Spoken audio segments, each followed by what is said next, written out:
तो जैसे बोल रहे थे कि है ना, ज्ञान के लिए मध्यस्थ अनुभव मूलक मध्यस्थ दर्शन प्रसिद्ध है। हम लोग बोलते हैं बाबा कहाँ प्रसिद्ध है, कोई जानता नहीं, अभी 10 लोग 50 100 लोग जानते हैं, 1000 लोग जानते हैं, आप लिख रहे हैं प्रसिद्ध है। तो शब्द से प्रसिद्ध का मतलब होता है जो सबको कॉमन में लोक व्यापीकरण हो चुका है, सब जानते हैं, ऐसा मेरा अनुमान था। देखिए इसलिए वो बात इंपॉर्टेंट है कि यहाँ पर परिभाषाओं के साथ पढ़ना है दर्शन को, है ना, नहीं तो हमें लगेगा ये तो अपने आप बोले जा रहे हैं प्रसिद्ध है, कहाँ प्रसिद्ध है, जानते कितने, मुट्ठी भर लोग जानते नहीं है। तो क्या किस चीज को प्रसिद्धि कह रहे हैं, जिस तथ्य को मानव समझ चुका है, समझ रहा है या समझने के लिए बाध्य है, वही प्रसिद्ध है।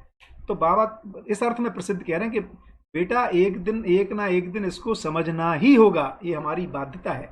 सच्चाइयां प्रसिद्ध हैं, क्यों?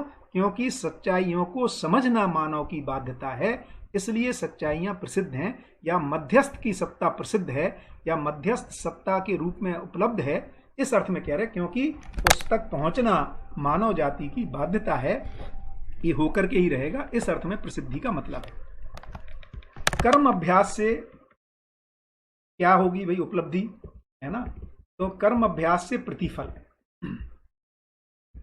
व्यवहार अभ्यास से सह अस्तित्व साक्षात्कार, और चिंतना अभ्यास से संस्कार में गुणात्मक परिवर्तन फलतः अनुभव है जो प्रत्यक्ष है।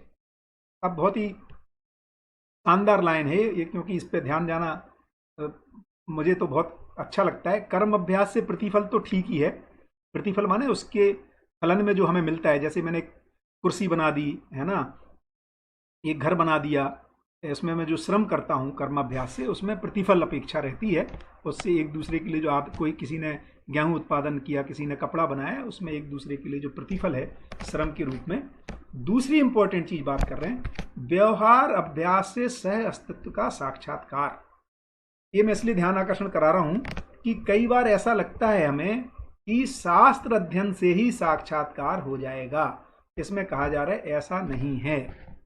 तो जो हम अध्ययन कर रहे हैं या पठन कर रहे हैं, मनन करने से साक्षात्कार नहीं होता है, इस मनन को व्यवहार में अभ्यास करने से साक्षात्कार होता है। ये मैं इस पे ध्यान आकर्षण कराना चाह रहा था कि हम जो भी ये सूचनाएं ग्रहण कर रहे हैं, इसको अपने परिवार में हमें अभ्यास करना होगा। व्यवहार में क्या अभ्यास करना होगा कि मेरी पत्नी भी समझ सकती है ना। कई बार मैं जब शिविरों में बात करता हूं तो कई लोग बोलते हैं कि भैया अब जिनके साथ मैं रहता हूं शायद इस जन्म में ये तो नहीं समझेंगे, है ना, बाकी के दूसरे, इसलिए हम क्या कर रहे हैं, दूसरों को समझाने में प्रयासरत ज्यादा हैं, है ना। तो हम ये निष्कर्ष निकाल चुके हैं कई बार कि हमारे अपने जिनके साथ हम जी रहे हैं वो नहीं समझेंगे। तो ये यहाँ ये कहा जा रहा है व्यवहार अभ्यास से ही सह-अस्तित्व का साक्षात्कार होगा, केवल विचार से साक्षात्कार नहीं होगा, है ना।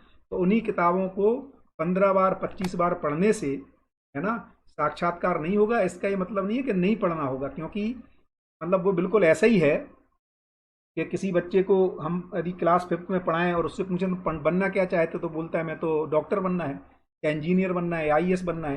तो भैया, है ना, क्लास 5वीं किताब पढ़ने से थोड़ी आईएएस बन जाओगे, तो फिर छोड़ दे क्या पढ़ना। तो ये प्री रिक्विजिट कह सकते हो, शास्त्र अभ्यास प्री रिक्विजिट है विचार, क्योंकि विचार के आश्रय में ही व्यवहार होगा, इसलिए तो पढ़ना ही होगा। बट कहा यह जा रहा है कि व्यवहार अभ्यास से साक्षात्कार होता है, क्योंकि न्याय का साक्षात्कार तो न्याय के प्रयास करते हुए ही होगा, लेकिन उसके लिए विचार अभ्यास जरूरी है पहले। तो बढ़िया, तो कर्म अभ्यास से प्रतिफल, व्यवहार अभ्यास से सह अस्तित्व का साक्षात्कार, क्योंकि आपको ये लगेगा अपनों से ही व्यवहार करके जो तृप्ति होगी, तो ये पता लगेगा कि हम जिनको ये माने हुए थे कि हमारी पत्नी, हमारे बच्चे, हमारे माता पिता को तो वस्तु ही चाहिए, ये जब हम उनसे न्यायपूर्वक व्यवहार करते हैं और उनमें जो तृप्ति पाते हैं, अपने में तृप्ति पाते हैं, यार मैं गलत सोचता था, इनको भी न्याय ही चाहिए था, यहां से न्याय का साक्षात्कार होता है ना। यहां से ये पता चलता है कि मानव न्याय चाहता है, वस्तु उसमें आवश्यकता अनुसार जरूरत होती है, लेकिन नित्य रूप में तो मूल्यों को ही हम चाहते हैं, उन्हीं का वर्ण करते हैं।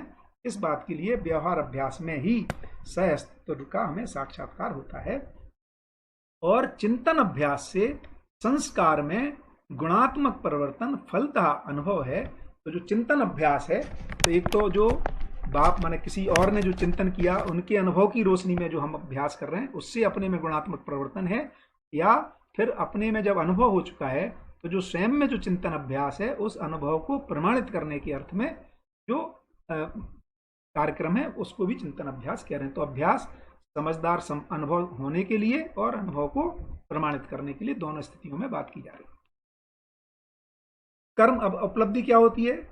कर्म अभ्यास पूर्वक भौतिक समृद्धि और व्यवहार अभ्यास पूर्वक बौद्धिक समाधान। ये भी बहुत हम पढ़ के कह रहे हैं बौद्धिक समाधान या इंटेलेक्चुअल क्लैरिटी या इंटेलेक्चुअल रेजोल्यूशन, लेकिन हो कैसे रहा है? व्यवहार पूर्वक, क्योंकि व्यवहार किए बिना हमें ही तृप्ति नहीं होती, हमें ही पता नहीं लगता मैं ठीक समझाऊं कि नहीं समझाऊं, क्योंकि इसीलिए कह रहे हैं हमारे जो भी समझने का प्रमाण व्यवहार में उभय तृप्ति के रूप में पहुंचता है। एवं चिंतन अभ्यास और अनुभव पूर्वक परमानंद की निरंतरता है। यदि हम मानव व्यवहार दर्शन को यदि अपन याद करें तो अपन एक उसमें कह रहे हैं कि जो बौद्धिक तृप्ति दीर्घकालीन है ना, और जो भौतिक तृप्ति है ना या इंद्रिय तृप्ति क्षणिक, और जो व्यापक तृप्ति या ज्ञान तृप्ति ये निरंतर नित्य है। तीन तरह के उसमें तृप्तियों का वर्णन था। यहाँ से वो लिंक होता है कि कर्म अभ्यास पूर्वक जो भौतिक समृद्धि से जो तृप्ति है वो एक क्षणिक है या शरीर रहने के पोषण संरक्षण के अर्थ में है। व्यवहार अभ्यास पूर्वक जो बौद्धिक तृप्ति है दीर्घकालीन है। फाइनली चिंतन अभ्यास और अनुभव पूर्वक ही परमानंद की निरंतरता है या नित्य तृप्ति के रूप में ये बदलता है ना। तो बहुत ही सुंदर व्याख्या है। आगे कह रहे हैं जड़ चैतन्यात्मक स्थितिबद्धता में जो व्यवस्था है वही नियति क्रम है। तो जड़ चैतन्यात्मक जो स्थितियां हैं अर्थात पदार्थ से प्राण अवस्था या पदार्थ अवस्था में भी बहुत सारा क्रम है। वो तृप्त होता है तो प्राण अवस्था उसमें एक क्रम है, फिर स्वेदज अंडस से जुड़ता हुआ जीव अवस्था, समृद्ध मेधस से समृद्ध पूर्ण मेधस होने में जो ज्ञान अवस्था है, ज्ञान अवस्था से भ्रमित से जो जागृति की ओर जर्नी है, ये जो पूरी व्यवस्था है इसी को अपन नियति क्रम कह रहे हैं। ये क्रम ही है, ये कोई मानव जन्म लेने से ये जो एक हमें कई बार लगता है कि शरीर लेने से हम शायद हम फंस गया है मानव। जीवन तो पहले ठीक ठाक ही था जब शरीर नहीं लिया था, और शरीर लेने से फंस गया, इसलिए शरीर के आवागमन से मुक्ति को हम मोक्ष कह रहे हैं। यहाँ पर ऐसा नहीं कहा जा रहा है, ये कहा जा रहा है कि ये कि क्रम है। तो जागृति क्रम में मानव है, ये जो भ्रमित और जागृत जीवन रहता है होता है, ये शरीर लेने से उसमें भ्रमित जागृति नहीं हो रही है ना। अर्थात अदरवाइज तो जो जागृत व्यक्ति शरीर के साथ रहेगा वो भी गलतियां करेगा, ऐसा भाव चला जाएगा, उसको शरीर छोड़ना बाध्यता बन जाएगी है ना मोक्ष के लिए। तो शरीर कोई बाधा नहीं है ना। तो जीवन में भ्रम माने शरीर को भ्रम मान लेना, अर्थात मेरा सुख इंद्रियों से ही निरंतर हो जाएगा, यही भ्रम है। इतना मानने में कोई गलती नहीं है कि इंद्रियों से क्षणिक सुख होता है ना, लेकिन इंद्रियों में ये जो अपने में ये जो दबाव है कि इसी से पूरा मैं निरंतर सुखी हो जाऊंगा, इसलिए हम बहुभोग करना चाहते हैं। मतलब एक ही तरह के भोग को बार बार करना चाहते हैं। आज रसगुल्ला खाया, फिर कल खाएंगे, परसों पार्टी मनाएंगे, तीसरे दिन ये करेंगे, चौथे दिन घूमने जाएंगे, पांचवें दिन मूवी देखेंगे, और अगले हफ्ते में मंडे से फिर कुछ शुरू करेंगे। ये जो बहुभोग से ये क्षणिक सुख को इकट्ठा करके हम निरंतर कर देंगे, ऐसा नहीं है। निरंतरता एक अलग वस्तु है। दो क्षणिक के बीच में जो लंबा छोटा गैप और लंबा गैप जो बना ही रहता है, तो जो बहुभोग और अतिभोग के लिए जो तृष्णा है उससे मुक्ति तभी हो सकती है जब ये समझ में आए कि जो नित्य सुख है वो यानी ज्ञान की वस्तु में है ना, माने मूल्यों में है, वो स्थिति ही अलग है, उसको इंगित कराया जा रहा है। तो मानव जीवन में न्याय संबद्धता व्यवहार में सार्थक है।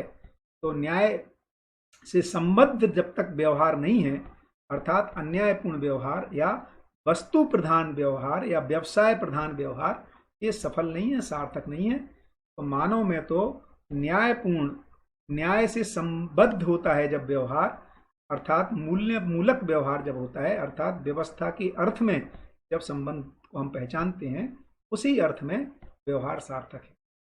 नियंत्रण पूर्वक व्यवस्था ही न्यायशास्त्र एवं नियंत्रण क्रम व्यवस्था है। तो नियंत्रण पूर्वक व्यवस्था ही न्यायशास्त्र एवं नियंत्रण क्रम व्यवस्था है। नियंत्रण ही विधि और क्रम ही नीति है। तो विधि और नीति की जो बात है, यदि 16वां अध्याय को अपन ध्यान देंगे, है ना, तो कि मूलक जीना एक तरह से परिवार मानव है, चरित्र पूर्वक जीना समाज मानव है, जिसमें स्वधन स्वनारी स्वपुरुष दयापूर्ण कार्य व्यवहार की बात की, और नीति जिसको राजनीति और धर्म नीति के रूप में कहा, या अर्थनीति राजनीति धर्म नीति की बात की। तो इसको यदि देखें तो नीति पूर्वक, है ना, जो क्रम है, तो विधि और क्रम ही नीति है, और नीति अपन धर्म नीति और राजनीति जहाँ पे तन मन धन का सदुपयोग और है ना सुरक्षा की बात कर रहे हैं, उस अर्थ में समाधान ही व्यवस्था है।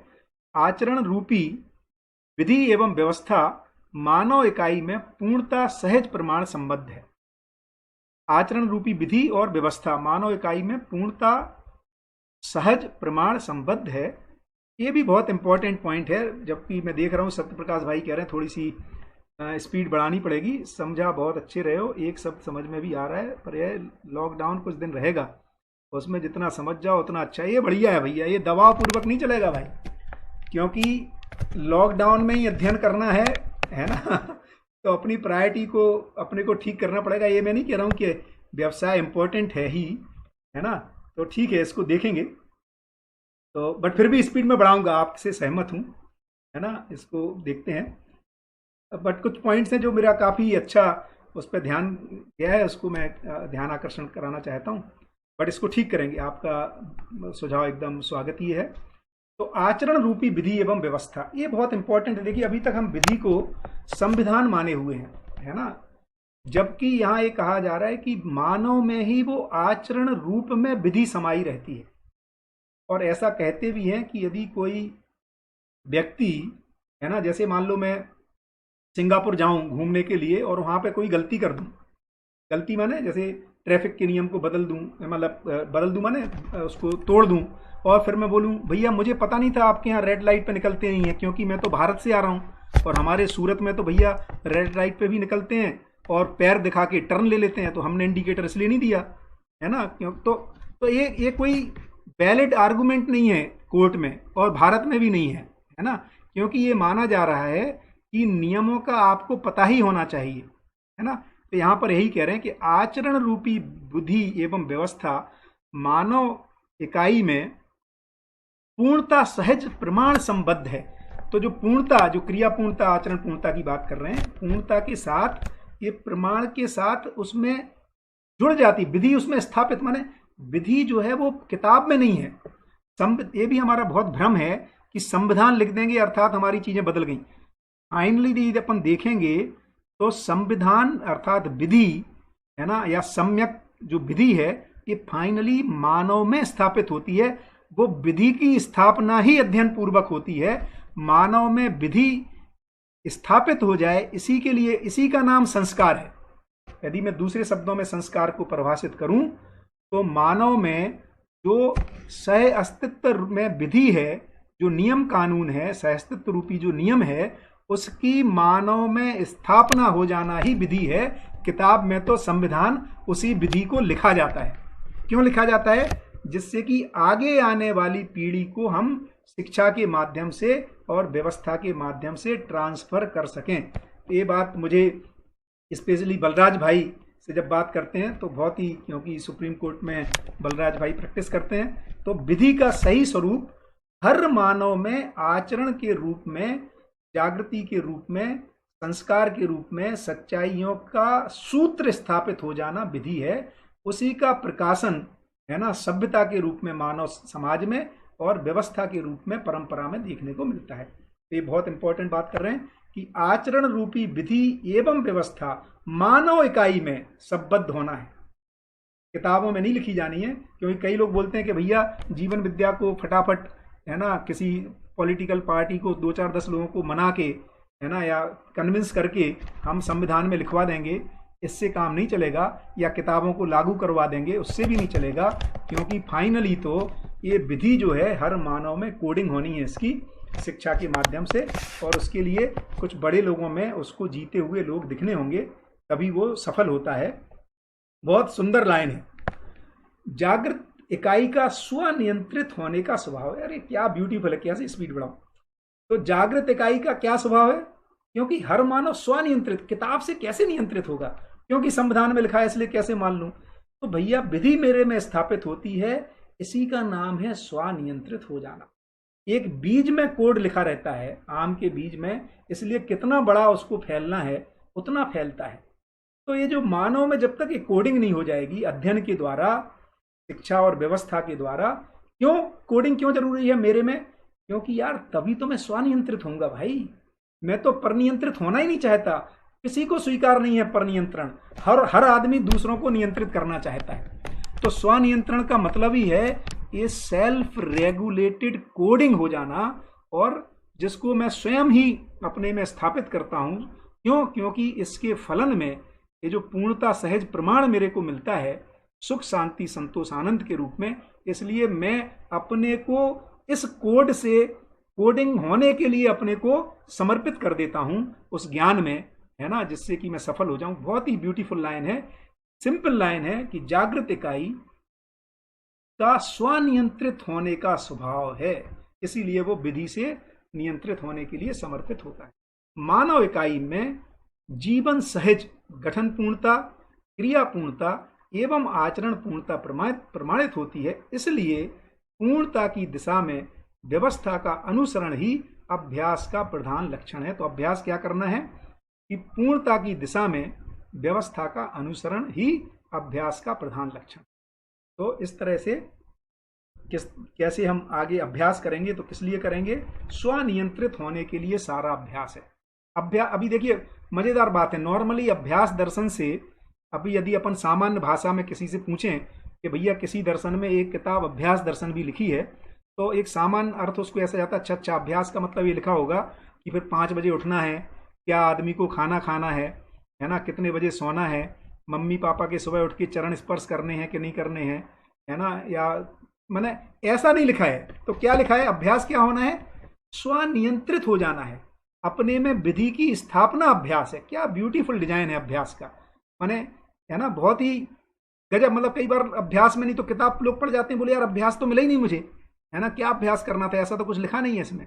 तो ये जो अपने में संस्कारित होना ही अभ्यास है ना, इसीलिए उसको अभ्यास कह रहे हैं। तो व्यवहार अभ्यास है, जिससे कि ये जो सूचनाएं मिल रही हैं और जो तर्क संगत मिल रही हैं, इसको जब जीने में हम जीने जाएंगे तो सच्चाइयों का साक्षात्कार हो जाएगा, न्याय का साक्षात्कार हो जाएगा।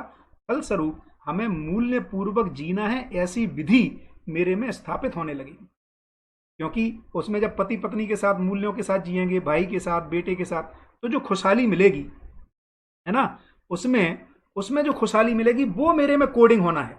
इसीलिए अवधारणाएं पुष्ट होती हैं। ऐसा भी कहा है, परिपुष्ट अनुमान ही अवधारणा के रूप में अपने में आता है। तो बहुत ही माने गजब ये अभ्यास दर्शन लिखा भी बहुत ही, हमारे सुरेंद्र पाल भैया कहते हैं कि अभ्यास दर्शन लगता है एकदम, है ना, पोएटिक वे में लिखा है बाबा ने, है ना।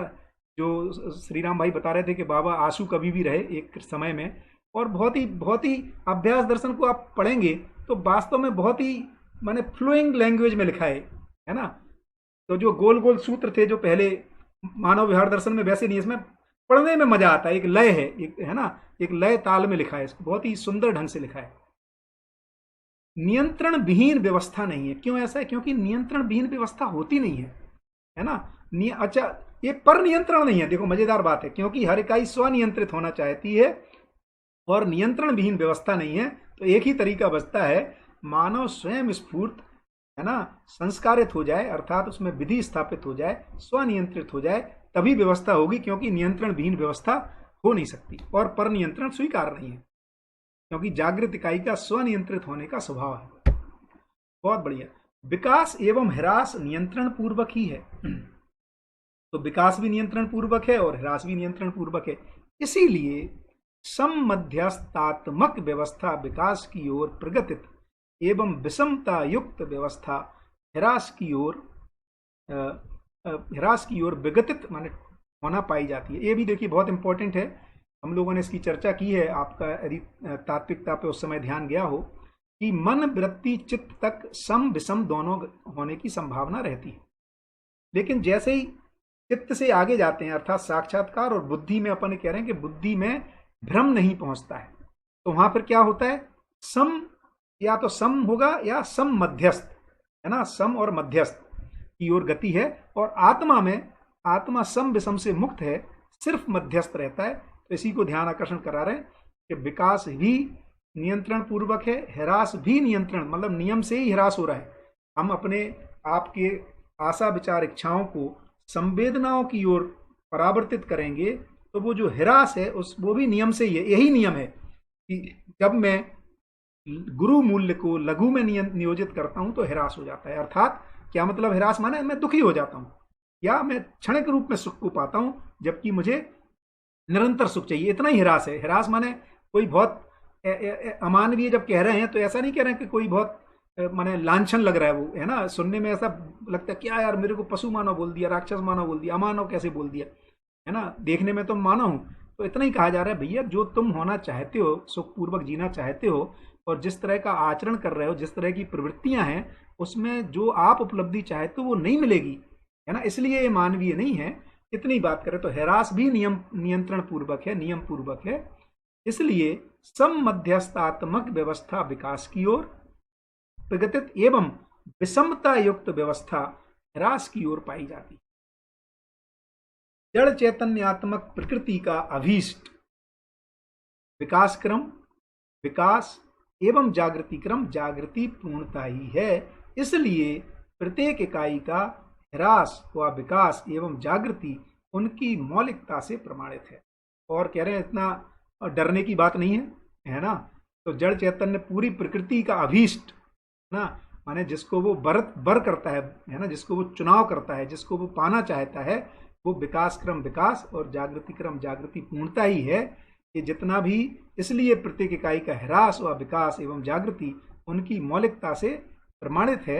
और ये जो पूरा अभी जो हमें घटनाएं दिख रही हैं, ये बेसिकली बहुत ही एक छोटा डोमेन है जागृति क्रम का, परंपरा के रूप में इस धरती पर, है ना।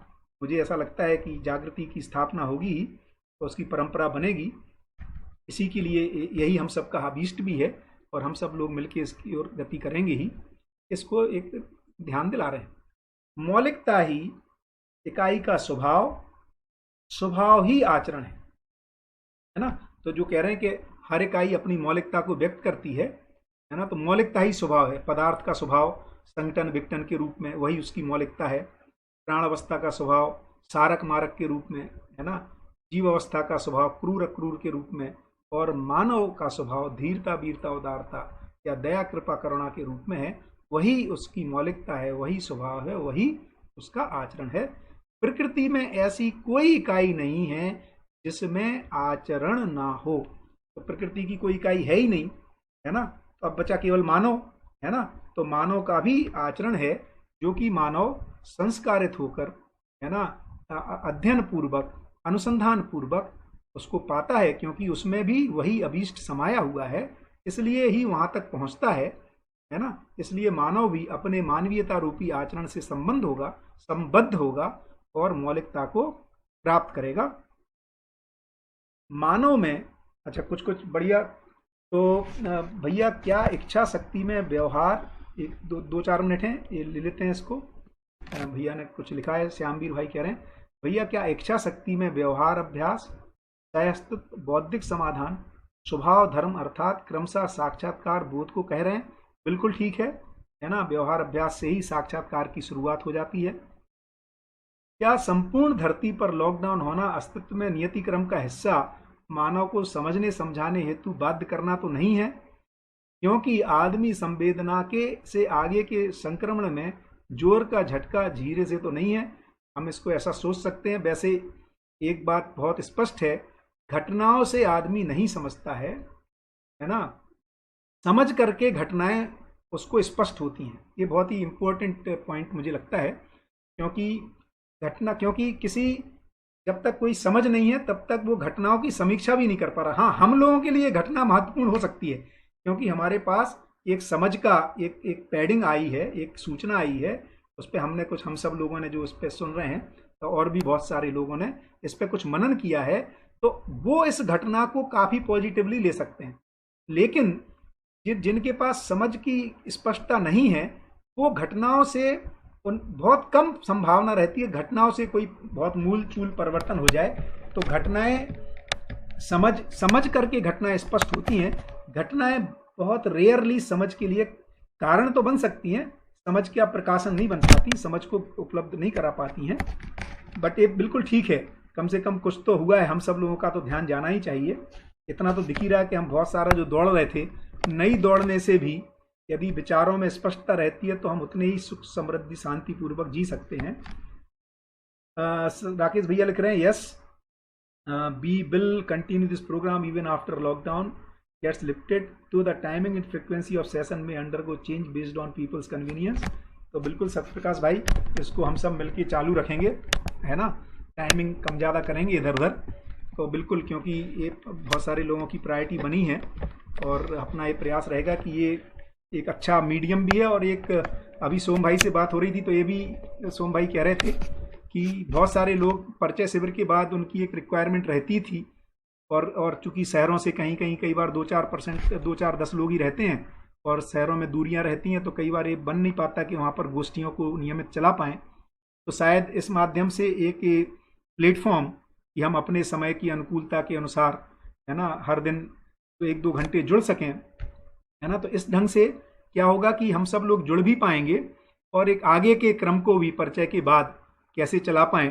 तो ये राकेश भाई ने ऐसा सोचा ही है और हम सब उसमें साथ में हैं कि कैसे ये इस क्रम को अपन इसके बाद भी, लॉकडाउन के बाद भी सुचारू रूप से चला के रखेंगे। बाबा को सामयिक घटना संविधान की बात में आचरण की पकड़ का ज्ञान की तलाश थी, घटना का हिस्सा था। बिल्कुल, तो ये बिल्कुल ठीक बात है। तो घटनाएं एक हमारे लिए एक मोड़, एक कारण बन सकती हैं। सच्चाइयाँ घटनाओं से समझ में नहीं आती, सच्चाई की रोशनी में सारी घटनाएं स्पष्ट होती हैं, समझ में आती हैं, है ना। तो मुझे लगता है लगभग समय हो गया है। एक इसी सेंटेंस को पूरा करते हैं कि प्रकृति में ऐसी कोई इकाई नहीं है जिसमें मौलिकता ना हो, जिसमें आचरण ना हो। इससे यह भी ध्यान दिला रहे हैं कि मानव में भी कुछ ना कुछ मौलिकता होगी ही, इसीलिए उसको कहा कि मानव में मानवत्व ही उसका आचरण है, जिसकी स्थापना उसमें होगी, है ना। और ये मानवीयतापूर्ण आचरण के रूप में है, जिसको माने मूल चरित्र नैतिकता के रूप में स्पष्ट किया। ज्ञान इसके रूट में है, ज्ञान उसके विधि के रूप में है, सूत्र के रूप में है, और इसकी स्पष्टता, है ना, जो उसके उसमें जो संस्कार बनता है वही उसके मानवीयता रूपी आचरण में व्यक्त होता है। तो संस्कार ही संस्कृति के रूप में, व्यवस्था के रूप में, सभ्यता के रूप में व्यक्त हो रहा है। बहुत बढ़िया। अनीसा बहन लिख रहे हैं, स्पीड परफेक्ट है भैया, एंड दिस अध्ययन process should continue even after lockdown. बिल्कुल, आप लोगों का सहयोग रहेगा, इसीलिए मैंने लिखा था कि आप सबका इंतजार है। ये हम लोगों को बहुत ताकत देता है, बहुत अच्छी संख्या में आप सब लोग, ये बिल्कुल हम सब, और इसमें मैंने ये हम लोग, मैं कई बार कह ही चुका हूँ, मैं भी आप सब के जैसे ही एक पठन और अध्ययन के क्रम में हूँ, और आपके लिए जब मैं बहुत सारी चीज़ें बोलता हूँ इसमें मैं भी उसको सुनता हूँ और बाकायदा आपको दिखाऊंगा। तो किताब लेके, अभ्यास दर्शन और, है ना, किताब लेके और उसके परिभाषा संहिता को लेके, और बीच में सुरेंद्र पाल भैया को, है ना, और साधन भैया को और श्री राम भाई को फ़ोन करके, भैया ये वाला इसको और स्पष्ट किया हो। तो हम सब भी अपने में परमार्जन करने के लिए प्रयासरत हैं, और हम सब मिलके ये धरती स्वर्ग हो जो बाबा का उद्गार है, और हम सब की भी कामना है, वसुधैव कुटुंबकम की कामना हम सब की रही है। हम सब कैसे मिलजुल के इसमें सफल हों और इसमें ये जो लॉकडाउन भी एक अपना एक इसको निभा पाए, इसको हम सही अर्थ में ले पाएँ। सभी का बहुत बहुत धन्यवाद, नमस्कार, और कल सुबह फिर मिलेंगे।